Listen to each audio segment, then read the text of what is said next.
সেই লোকটা বলে এই তো চট্টগ্রামটা নিয়ে নিলে তো আমাদের, চট্টগ্রাম যদি আমাদের হয়ে যায় তাহলে তো আমাদের কোনো সমস্যা থাকে না। বাবার রাজত্ব পাইছে, চট্টগ্রাম যদি আমাদের হয়ে যায়। ভাই একটা কথা মনে রাখতে হবে, আমাদের সোলজার কম, তাই না? এটা আমাদের প্রতিবেশীদের ভাবে, কিন্তু আমি তাদেরকে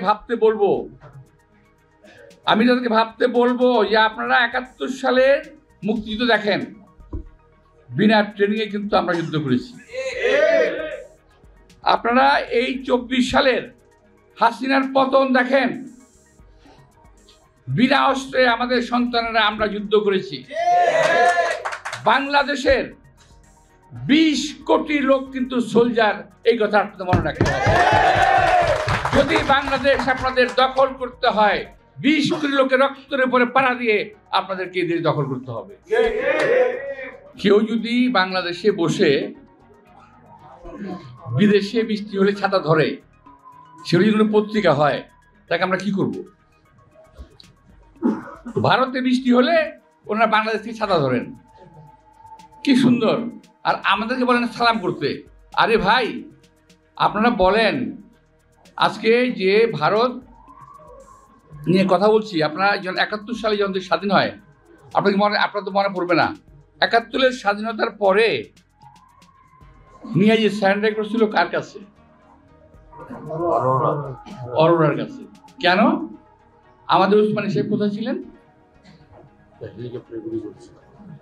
ওসমানী সাহেবকে ওই যে অনুষ্ঠান, মানে স্যারেন্ডার করার এই অনুষ্ঠানটা, সেখানে তাকে আসতে দেওয়া হয় নাই। এখন ভারতেরা বলে কি জানেন? রাহুল গান্ধী যে বলেছে, আমি শুনেছি এখন থেকে আর কয়েক বছর আগে, এখনো বলে যে বাংলাদেশকে তারা স্বাধীন করে দিয়েছে। আমরা বলি এ দেশকে আমরা স্বাধীন করেছি। আমরা বলতে চাই তোমরা পাকিস্তানকে ভাগ করার জন্য যুদ্ধ করেছিলে, সেটাও তোমাদের স্বার্থে, আমাদের স্বার্থে নয়। এখন আবারও চোখ তুলেছে বাংলাদেশের দিকে। আমরা শুনতে পাচ্ছি ইতিমধ্যেই একটা রাষ্ট্র ঘোষণা হয়ে গেছে। ভিতরে ইন্ডিয়ান পত্রপত্রিকা, ওদের কাগজে কলমে দেখা যাচ্ছে হিন্দু দেশ বলে দুটি দেশ তারা অলরেডি চিন্তা ভাবনা করে ফেলেছে। ইতিমধ্যেই ভারতীয় উচ্চ পর্যায়ের জায়গায় তারা বাংলাদেশকে আক্রমণ করলে কি হতে পারে, দেশের অভ্যন্তরে, দেশের বাইরে, বাংলাদেশে আন্তর্জাতিক কি হতে পারে, তারা ইতিমধ্যে এটা নিয়ে গবেষণা শুরু করেছে। আপনারা যারা সোশ্যাল মিডিয়ায় যান, দেখেন যারা, তার দেখবেন এটার মধ্যে এটা পরিষ্কার পাবেন। প্রিয় ভাইয়েরা, এই বাংলাদেশের লোক সংখ্যা কম, দেশ ছোট, লোক কম না, দেশ ছোট, অনেকে বলে গরিব দেশ, আমি বলি আমার বাংলাদেশকে উদার দেশ, অনেক উন্নত মানের শক্তিশালী মানের একটি দেশ। যারা এই দেশের দিকে লোলুপ দৃষ্টিকে তারা তাকাচ্ছেন, অর্থাৎ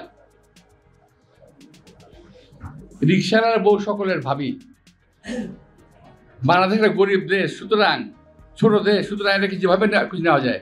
প্রিয় ভাইয়েরা, একটা কথা বলে আমি শেষ করে দেবো, সেটা হলো যে আমরা যখন ছোট ছিলাম তখন শুনেছি ৪৭ সালে একবার একটা রায়ট হয়েছিল বাংলাদেশ, তৎকালীন ভারতে রায়ট হয়েছিল, ভারতে হয়েছিল, এখানে ৪৬ সালে শুনেছি, দেখি নাই। এরপরে এই যাবৎকাল কোনো রায়ট আমরা চোখে দেখি নাই। আমরা এক স্কুলে পড়াশোনা করেছি, সবাই যে এখানে যারা আছেন, ম্যাক্সিমাম লোক আছে যারা হিন্দু মুসলমান পাশাপাশি বেঞ্চে বসে লেখাপড়া করেছি। আমাদের বন্ধুরা, হিন্দু বন্ধুরা পূজার সময় তাদের বাসার নাড়ু পাঠাতো আমাদের এখানে, আমরা ঈদের সময় তাদেরকে আপ্যায়ন করতাম, আমাদের এখানে আসতো। এত সুন্দর সম্মিলিত একটা দেশ, এক সৌহার্দ্যপূর্ণ একটা দেশ, সকল জাতি গোষ্ঠীতে দেশ, সেই দেশটাকে আজকে তারা একটা সাম্প্রদায়িক দেশ হিসাবে প্রমাণ করার চেষ্টা করছে বিশ্বব্যাপী।